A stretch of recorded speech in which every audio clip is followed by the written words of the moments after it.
إن الحمد لله والصلاة والسلام على من لا نبي بعد সুপ্রিয় ভাই ও বোনেরা, আসসালামু আলাইকুম। আমাদের অনেক মহব্বতের, ভালোবাসার, কষ্টের, চেষ্টার ফসল হচ্ছে কুরবানি। আর আমাদের অসচেতনতা এবং আমাদের ছোটখাটো ভুল থিওরির দ্বারা আমাদের কষ্টটা নষ্ট হচ্ছে।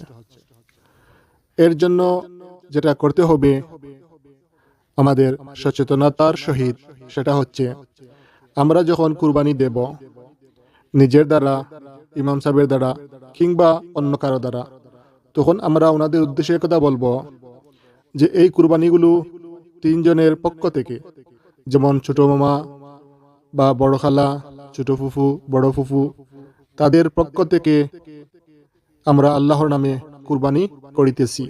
আমরা এটা বলবো না যে আমাদের এই তিনজনের নামে কুরবানি করুন, না, নাম শুধু আল্লাহ তাআলার নামেই হবে, কুরবানি শুধু আল্লাহ তাআলার জন্যই হবে, আল্লাহ তাআলার নামেই হবে, অন্য কোনো কিছুর নামে নয়। এই বিষয়টা মাথায় রেখে এভাবেই কথা বলতে হবে। এই কথার জন্য আমাদের কুরবানিটা ভিন্ন দিকে চলে যাচ্ছে। তো আমরা বলবো যে অমুকের পক্ষ থেকে আল্লাহর নামে কুরবানি করা হচ্ছে, বা অমুকের পক্ষ থেকে আল্লাহর নামে কুরবানি করা হচ্ছে, অমুকের নামে নয়। যেমন বড় ভাইয়ের নামে, ছোট ভাইয়ের নামে, বড় চাচার নামে, ছোট চাচার নামে, এরকম কুরবানি কারো নামে নয়, আল্লাহর, এদের পক্ষ থেকে আল্লাহর নামে কুরবানি। প্রথম কথা। দ্বিতীয় বিষয় হইতেছে কুরবানির যে গোস্তগুলো আছে কিংবা চামড়া আছে, আমরা ওইগুলা মজুরি হিসাবে, মানে যারা কষ্ট করে মেহনত করে কুরবানির জন্য, তাদেরকে মজুরি হিসাবে দেব না। আর অন্যান্য বিষয় তো আছেই যে আমরা আসলে কোনো খারাপ মানুষের সাথে অংশীদারিত্ব রেখে কুরবানি করব না। এটা না করা উত্তম, এবং এটা না করাই চাই। কারণ আমরা যে কিছু করতেছি সবগুলা শুধু আল্লাহ রাব্বুল আলামিনের জন্য।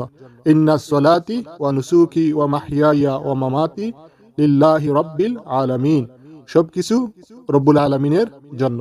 তাই এই কথাগুলো খুব সচেতনতার সাথে বলতে হবে যে আমার কুরবানি বা অমুকের কুরবানি আমাদের পক্ষে আল্লাহর নামে।